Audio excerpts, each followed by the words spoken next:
So in this tutorial, we'll look at how to add content to School's PLP lessons, and we'll kind of dip our toe into the pool of integration, or at least start to look at how we can link School's PLP work with work that you create on your own, possibly through Google Docs or other G Suite applications, including Google Classroom. So let me go ahead and log in.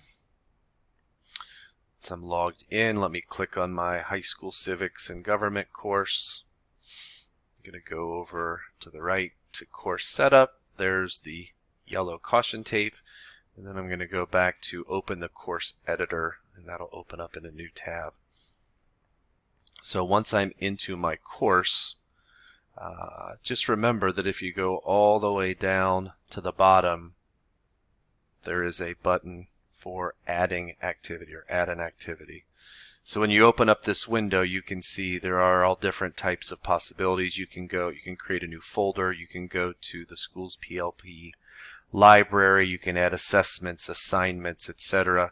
But what I'm going to focus on is over here. You can see you can add a file attachment. So if you're not in the Google ecosystem, you can attach files, you can attach things out of your drive. This text activity, and then what I'm going to be looking at, which is a website link.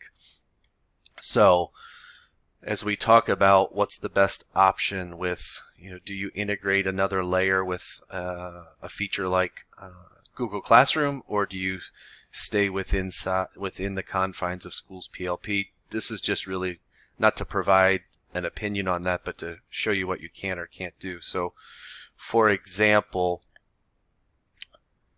I'm going to go to another tab and just show you that I have a Google Classroom that I've set up, School's PLP Practice Classroom, and I also just created a simple doc. What are the qualifications to vote for in a presidential election? So in my Google Classroom, under the Classwork tab, there is an assignment, complete lesson 1 in your high school civics and government class, which is in School's PLP.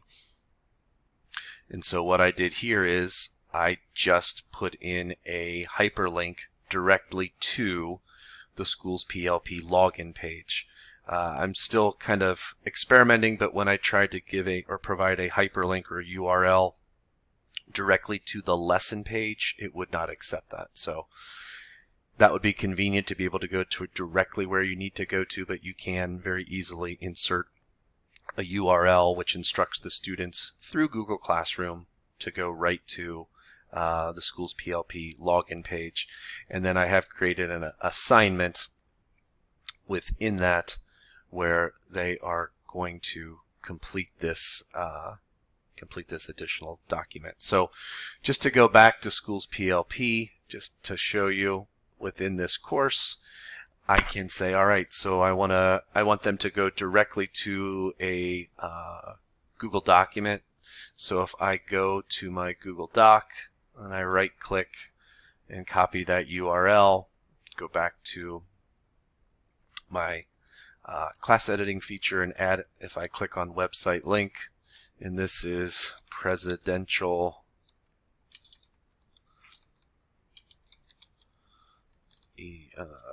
I'll just call it presidential requirements. It asks for the URL. I paste it in, there's that doc. Let's see. It's recommended if it uses HTTP rather than S that it opens in another. Let's just say that it opens in here.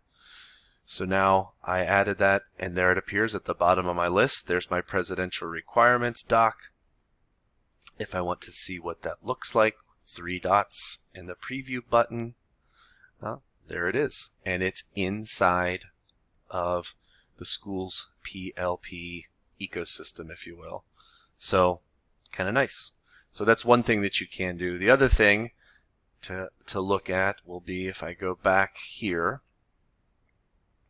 and let's say this time I don't want to link it to a doc. Let's say I want to link it to my classroom. If for some reason you would find it beneficial for students to be able to navigate to the Google Classroom instead of, let me just go to the stream.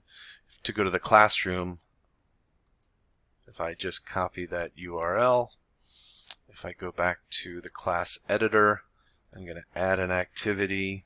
based on putting in a web link. And I'm going to call this my Google Classroom. Here is my URL. We'll keep it in the same window. Now I have an assignment that appears as Google Classroom. If I go back to my 3 dots to preview what this will look like, let's see what happens. That did not work. Google Classroom does not connect. So there we go. Some new learning. Now let me see if I change that to a new window, add activity using a URL. I'm going to say Google Classroom 2. Just give it a different title. I'm going to paste that URL. I'll launch it in a new window. I'm going to preview it. Creates a clickable link within Schools PLP that now does take me to Google Classroom. So unfortunately that is 2 steps, but it's still just to show if there's a desire to link your Google Classroom to Schools PLP, it can be done. So, because that was a question that came up with some regularity. So once again, this was to show you, let me go back, how to add activities that focused on a website link and embedding a URL. We can certainly look at other options in the future. Thanks for your time.